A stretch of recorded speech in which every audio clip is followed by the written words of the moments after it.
안녕하세요 여러분, 와이쌤입니다. 오늘은 제가 다중지문을 풀어봤는데요. 일단 다중지문은 총 5세트가 나오고요. 이중지문은 2세트, 그리고 3중지문은 3세트, 그리고 세트당 문제는 5문제가 출제가 되고요.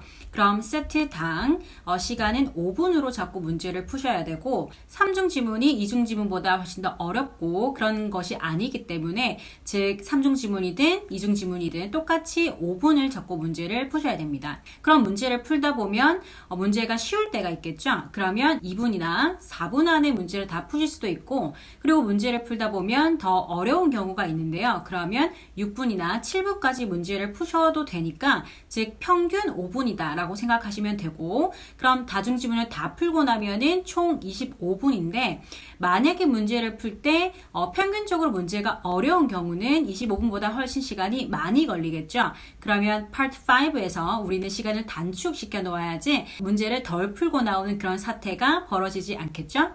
자, 그럼 오늘은 파트 7을 푸는 방법을 설명을 드릴게요. 일단 파트 7을 풀 때 여러 가지 스킬들을 들어보셨을 건데요. 그런 스킬들은 아주 가끔은 몇 문제 풀 때는 도움이 되지만 파트 7을 제대로 푸는 방법은 절대 아닙니다.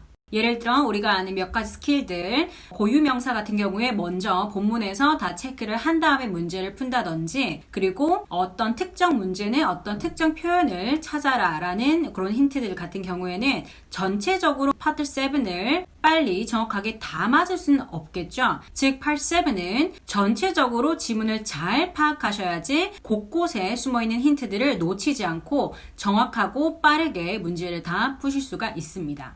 그러면 주어진 지문을 다 본다는 말인데, 그럼 그 지문을 다 볼 때도 빠르게 필요한 내용만 찾아내실 줄 알아야 돼요. 즉 우리가 회사에서 우리말로 된 기사를 본다고 가정했을 때도 한 명은 똑같은 기사를 읽는데 시간은 오래 걸리고요. 대신 내용을 다 읽고 난 후에도 이 내용이 무엇인지 요점은 파악을 못하고요. 다른 한 명은 그 지문을 빠르게 스캔을 했는데 핵심 내용은 무엇인지 잘 파악하고 있는 거죠. 즉 언제 누구와 무슨 일이 일어났으며 그래서 결론은 어떻게 됐는지, 즉 중요한 내용만 파악하는 것이 핵심인데요. 그럼 즉 파트 7에서는 누가 해석을 잘하냐 를 묻는 것이 아니라 중요한 정보를 누가 빠르게 찾아내는지를 묻는 파트입니다. 즉 파트 7에서는 독해력과 어휘력은 기본이지만 가장 중요한 능력은 중요한 정보를 파악하는 능력입니다.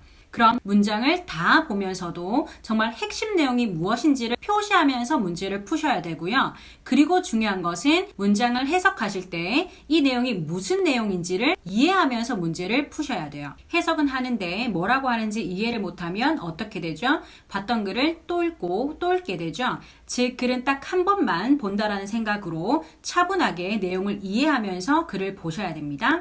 잘 보셨나요? 정보가 있으셨으면 꼭 정리하시고 연습도 해보시고요. 꼭 본인 것으로 만드시길 바랍니다. 오늘 영상은 여기까지고요. 이 영상이 도움이 되셨으면 좋아요 눌러주시고 구독도 해주시고요. 다른 꿀팁도 다 받아보시길 바랍니다. 다음엔 더 도움되는 영상 가지고 올게요. 그럼 우린 다음 영상에서 봐요. 안녕.